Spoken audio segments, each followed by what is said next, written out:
Hindi naging madali ang buhay ko. Dumaan ako sa mga panahong gusto ko nang sumuko.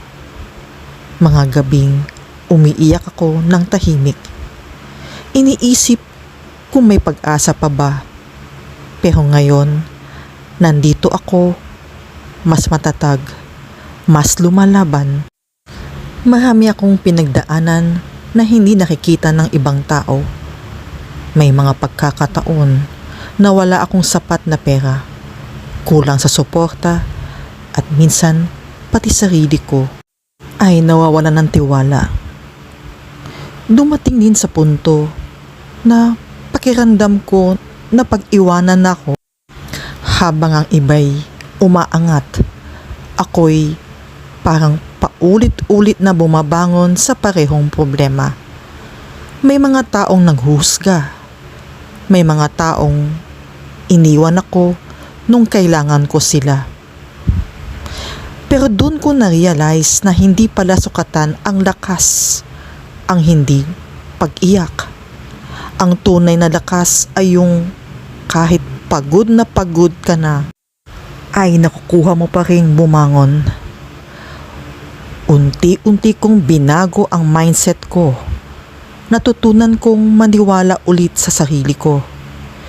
Hindi man mabilis ang progress, ang importante ay hindi ako tumitigil. Sinimulan kong iwasan ang negativity, nag-focus ako sa goals ko at araw-araw pinapaalala ko sa sarili ko na may dahilan kung bakit ako lumalaban at nabubuhay.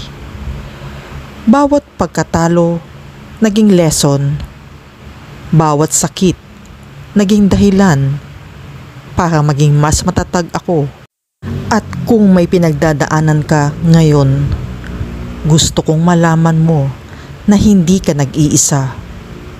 Okay lang mapagod, okay lang umiyak, pero huwag mong hahayaang talunin ka ng buhay. Hindi habang buhay nasa ibaba ka. Darating din ang araw na masasabi mong, kinaya ko pala. At kapag dumating yung araw na iyon, mas magiging proud ka sa sarili mo dahil alam mong hindi naging madali ang lahat. Ang bawat sugat may dahilan. Ang bawat laban may kapalit na tagumpay. Kaya kung nawawalan ka ng pag-asa ngayon, ito na yung sign para magpatuloy.